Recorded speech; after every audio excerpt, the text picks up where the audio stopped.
दोस्तों नमस्कार। मैं सुनील आकाश। आज दो छोटी छोटी खबरें। रिपब्लिक भारत के एडिटर इन चीफ जिनको जेल में डाल दिया था उद्धव सरकार ने, कल सुप्रीम कोर्ट के ऐतिहासिक फैसले के बाद उनकी रिहाई हुई और उनके समर्थकों में बहुत उत्साह और जोश देखा गया। एक तरह से मित्रों ये न्याय की जीत हुई है। कुछ दिनों पहले तक हम बड़े निराश थे, जैसे हाई कोर्ट का भी निर्णय आया था कि नहीं, उनको जमानत नहीं मिलेगी और उन्हें लोअर कोर्ट जाना चाहिए। वहाँ से वो 4 दिन के अंदर अंदर लोअर कोर्ट उनके अग्रिम जमानत के बारे में फैसला करे। इस टाइप की जब बातें आई तो लोग बड़ा निराश हुए और उन्हें लगा कि अदालतें भी अब न्याय नहीं कर रही है। लेकिन सुप्रीम कोर्ट ने न्याय की भी लाज रख ली और लोकतंत्र की भी लाज रख ली। अब पत्रकार बेधड़क होकर अपने मन की बात कह सकेंगे। दूसरी खबर, बिहार में सरकार बनने का रास्ता एक तरह से तय हो गया है। शपथ शायद दिवाली के बाद होगी नीतीश कुमार की। बीच में छोटी मोटी कुछ ऐसी खबरें भी उड़ी कि तेजस्वी यादव एनडीए के छोटे छोटे पार्टनर हम और वीआईपी पार्टी को लुभा रहे हैं, अपनी तरफ कर रहे हैं और उनसे सौदेबाजी करके उन्हें उनके साथ सरकार बनाने की कोशिश में लग गए हैं। और उनके 110 विधायक, उनमें जोड़ दिया जाए 4 विधायक हम और वीआईपी के, और साथ में ओवैसी की पार्टी के 5 विधायकों का भी उन्हें समर्थन मिल जाए तो 123 विधायक होने पर वो अपने बहुमत का दावा कर सकते हैं।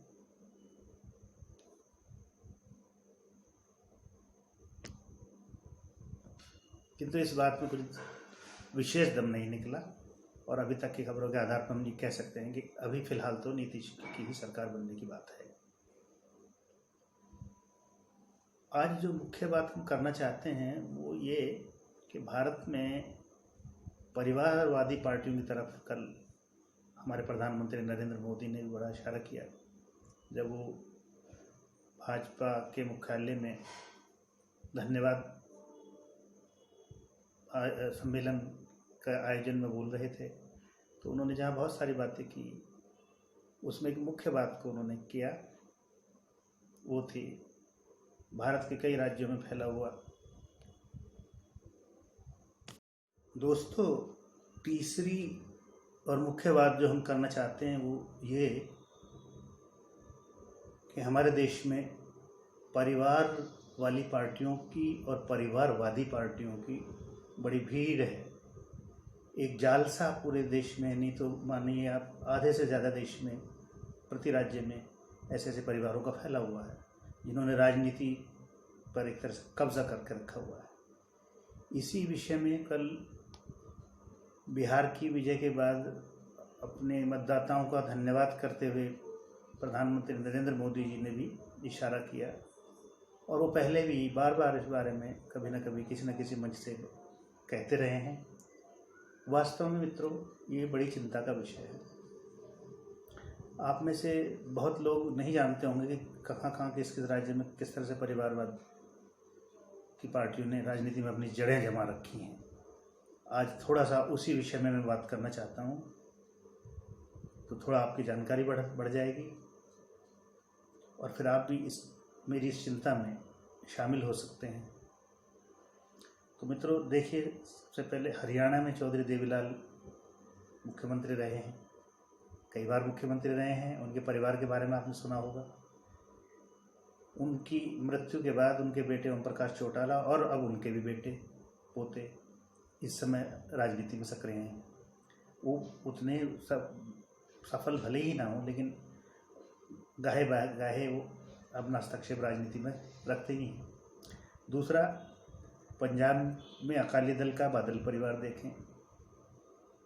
कश्मीर में फारूक अब्दुल्ला के बाद अब उमर अब्दुल्ला अपनी पारी खेल रहे हैं और फारूक अब्दुल्ला से पहले भी उनके पिता शेख अब्दुल्ला रहे। उधर दूसरी एक पार्टी है पीडीपी, उसके संस्थापक रहे हैं मुफ्ती मोहम्मद सईद, वो मुख्यमंत्री रहे और अब उनकी बेटी महबूबा मुफ्ती का नाम हम सुन रहे होंगे। उत्तर प्रदेश में मुलायम सिंह यादव, उनके भाई शिवपाल सिंह और रामगोपाल यादव, उनके बेटे अखिलेश यादव की पत्नी डिम्पल यादव, और भी परिवार के कई सदस्य इनके MP MLA या जिला पंचायत अध्यक्ष उपाध्यक्ष हैं या रहते रहे हैं। इनका तो पूरा परिवार ही लगभग राजनीति में दिखाई देता है। बिहार में लालू यादव, अब उनके दोनों बेटे तेजस्वी और तेज प्रताप, उनकी बेटी मीसा भारती का नाम आपने सुना होगा, उनके दामाद, और बंगाल में चलिए ममता बनर्जी अब अपने भतीजे अभिषेक बनर्जी को आगे ला रही हैं, जिसके कारण उनकी पार्टी TMC में ही अब विद्रोह के स्वर फूट रहे हैं। महाराष्ट्र में देखिए बाल ठाकरे जी थे, अब उनके बेटे उद्धव ठाकरे वहाँ मुख्यमंत्री बन गए हैं। उनके भी बेटे यानी आदित्य ठाकरे वो मंत्री हैं। उड़ीसा में बीजू जनता दल पार्टी से उसके संस्थापक बीजू पटनायक जी मुख्यमंत्री रहे। अब 20-25 वर्षों से उनके बेटे नवीन पटनायक हैं। शुक्र है कि वे अविवाहित हैं, वरना आगे उनके बेटे का नंबर लगता। दिल्ली में शीला दीक्षित रहीं तो उनके बेटे संदीप दीक्षित भी हैं। मध्य प्रदेश में राजमाता सिंधिया, फिर माधवराव सिंधिया और अब ज्योतिरादित्य सिंधिया राजनीति में मौजूद हैं।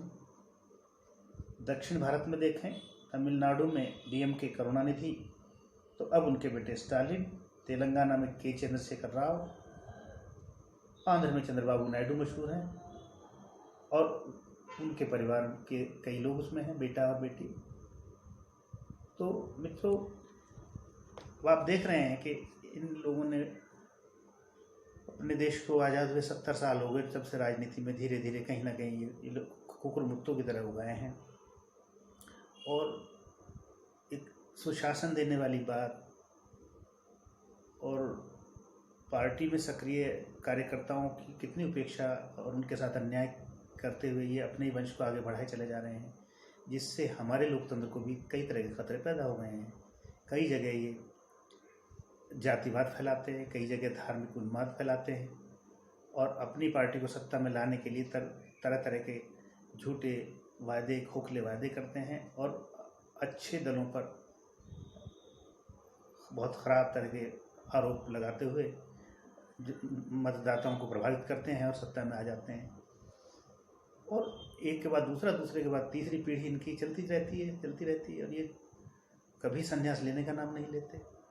तो मित्रों, मेरा आपसे यही निवेदन है कि इस विषय में हम सभी को चिंतन करना चाहिए और आगे इस तरह के दल जब चुनाव में उतरे तो उन्हें हतोत्साहित करने का काम करें, क्योंकि लोकतंत्र का सफ़र अभी बहुत लंबा है और जिस तरह का लोकतंत्र हमारे देश में है वो अभी बहुत स्वस्थ लोकतंत्र तो नहीं कहा जा सकता। हालांकि उसमें दिनों दिन सुधार हो रहा है, ये एक अच्छी बात है, मगर इस तरह से तो बहुत लंबा समय लग जाएगा, बहुत परेशानियों से हमारे देश को गुजरना पड़ेगा और हमारे लोगों को गुजरना पड़ेगा और लोकतंत्र बड़ा जख्मी स्थिति में आगे रेंगता हुआ सा चलेगा। तो मित्रों, मैं एक समस्या के बिंदु के रूप में ये चीज़ आपके सामने रख रहा हूँ। आप सभी चिंतन करें। इतनी बातें कह के मैं आज अपनी इस बात को विराम देता हूँ। मैं आपसे निवेदन करता हूँ कि आप इस वीडियो को लाइक करें, शेयर करें और हमारे चैनल को अगर अभी आपने सब्सक्राइब नहीं किया हो तो सब्सक्राइब भी करें। नमस्कार, कल फिर मिलते हैं।